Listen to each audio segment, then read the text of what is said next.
Welcome to our part 3 of ASP.NET Core MVC series. In this section, we will explore the concept of RazorSyntax. In the last session, we discussed about the UI part of an MVC, and we discussed that if we want to create a front end in MVC ecosystem, we have to create a view, and that view is a combination of a C# plus HTML code with the syntax and extension is CSHTML. Now, what exactly is this a Razor syntax? So, from definition perspective, a Razor syntax is a markup syntax used in an ASP.NET Core MVC to combine C# code with HTML in views or component. It is a lightweight, it is easy to read, and it is designed to avoid clutter from your code block. Now, let's deep dive into this Razor syntax. So for example, if I want to display any kind of paragraph tag in my HTML, we know that we have to use a paragraph tag. And whatever I write down inside a paragraph tag will be generated on my UI side. But suppose if I want to include a C# as well inside this, I need to basically use a @ in my paragraph tag. And now you can see that whenever I use an @ my C# IntelliSense is activated. I can write it down my C# code over here. For example, if I want to print a current date time, I can write it down datetime.now, and this will print my current date time on my UI side. This is an example of generating a single line of code with a C# ecosystem with a C# syntax.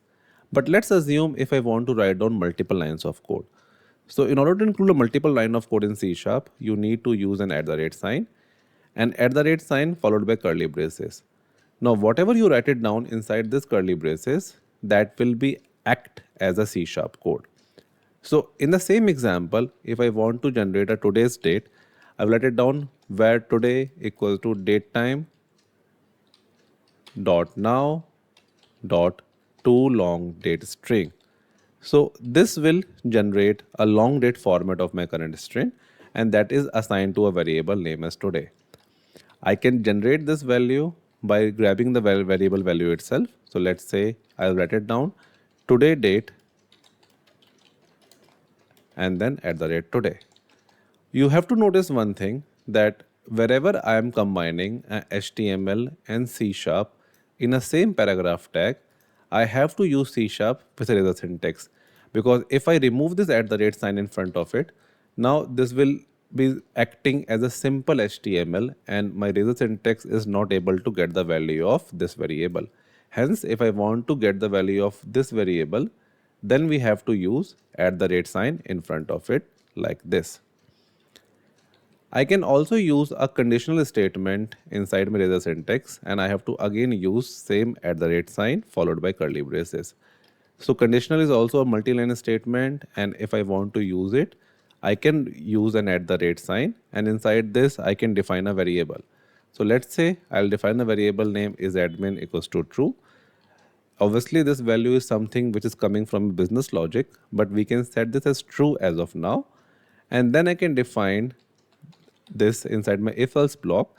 So if it is admin, then I can print a message within paragraph tag, that is welcome admin. And if it is not an admin, then I can print the same message with a different username, and let's say welcome user. So in this way you can see that I am actually able to combine both if else block as well inside my Razor syntax. I can also use loops inside my Razor. So a typical for loop can be included with the syntax as for followed by a number. So let's say if I equals to 0 and I is less than equals to, so for example, if I equals to 0 and let's say if I is less than 7 and followed by I plus plus, in this case I can generate a for loop, and whatever I will write inside this will act as my for loop itself. So for example, if I want to print item @value of I, and then this entire piece of code block will run 7 times and will generate the value of I one by one. I can also declare a function inside my Razor syntax as well. After declaring a function is again quite simple. You have to include @function keyword and followed by a curly braces.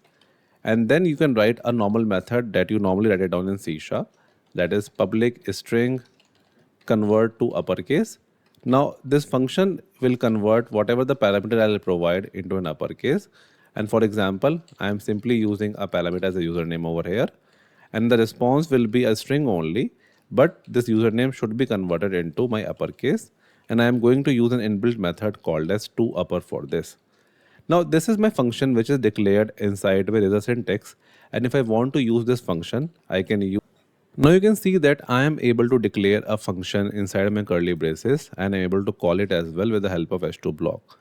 Now if we want to check everything in detail, let's run this application by pressing on this green button, and once I run it, it will open up a browser in front of me. Let me remove this breakpoint, and this is the entire content that got generated. If we want to compare it with the code that we have written, the very first line gives me the current date and time, which is coming from line number 10, which is this hello. Line number 13 or line number 16 presents display today's date. Then I display a welcome admin message, which is coming from line number 23. Then I have a for loop which runs 7 times starting from 0. And then finally I am having a method which converts my string into an uppercase. So you can think of this that with the help of RazorSyntax, I can write down my C sharp code, and with the help of that C sharp code, I am able to actually generate everything on my UI side as well. Now this syntax gives you an option to write a C sharp code on the views part, but please refrain yourself of writing a very complex UI logic or very complex business logic on the UI side itself, because that is not recommended. You can write it down a simple for loop, you can write it down a simple function inside this, you can apply a simple kind of check on the view part, but whatever the complex business logic that exists in your code base, that should be a part of your controller and not a part of your view. With this, it is all about a RazorSyntax, and in the next session we'll discuss about different type of views that exist in MVC. Thanks.